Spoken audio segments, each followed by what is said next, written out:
नमस्कार, माझं नाव सौम्या. तुम्हाला आठवतंय का? मी काल पण एक व्हिडिओ टाकला होता गणपती बाप्पाची गोष्ट म्हणून. तुम्ही तो पाहिलाच असणार. आता ही अजून एक नवीन गोष्ट ऐकूया. या गोष्टीचं नाव आहे गणपती बाप्पाचं वाहन मूषक.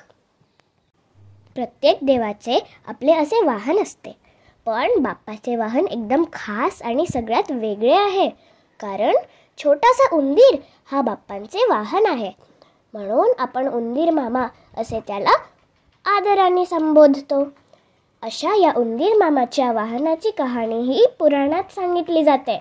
पुराणात बाप्पाचे वाहन मूषक का आहे यासाठी एक कथा सांगितली जाते, ती पुढील प्रमाणे. पौराणिक दाखल्यानुसार अशी कथा सांगितली जाते की इंद्रदेवांच्या इंद्रलोकात अनेक अप्सरा या नृत्य सादर करून इंद्राचे मनोरंजन करी. त्याच दरबारात कंस नावाचा एक गंधर्व होता. तो गंधर्व नेहमीच अप्सरांची मस्करी करे. तो गंधर्व इंद्रदेवांच्या अप्सरांसोबत गप्पा मारतोय हे पाहून इंद्रदेवाला खूप राग येतो. इंद्रदेवांनी त्याला शाप दिला, तू उंदीर होशील. तो गंधर्व एक बलवान उंदीर बनून पृथ्वीवरच्या पराशर ऋषी यांच्या आश्रमात जातो. त्या आश्रमात जाऊन त्या उंदराने पूर्ण आश्रम उद्ध्वस्त करून टाकलं. पूर्ण आश्रमात कोणालाही त्याला थांबवलं जमलं नाही. पराशर ऋषी खूप परेशान झाले आणि गणेशाकडे गेले.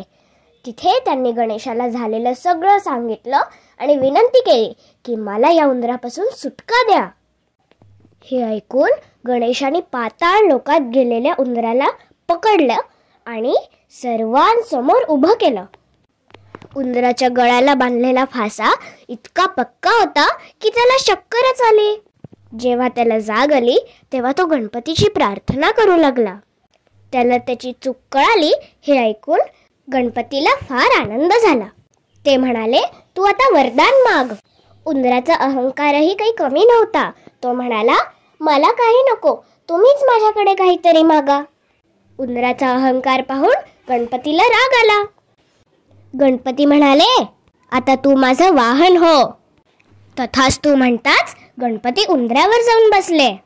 उंदराला काही गणपतीचं वजन सहन होईना, त्याला श्वास पण घेता येईना. उंदीर म्हणाला, बाप्पा तुम्ही इतके मोठे, तुमचं वजन उचलायला मला शक्ती पाहिजे की नाही, तुम्ही मला बलवान बनवा. तेव्हापासून उंदीर बाप्पाचं वाहन झाला. गोष्ट आवडली असेल तर लाईक आणि सबस्क्राईब करा. जर तुम्हाला पुढची, मागची, केव्हाची पण गोष्ट नाही तर कोणताही व्हिडिओ बघायचा असेल तर मग माझ्या चॅनलमध्ये जाऊन पहा.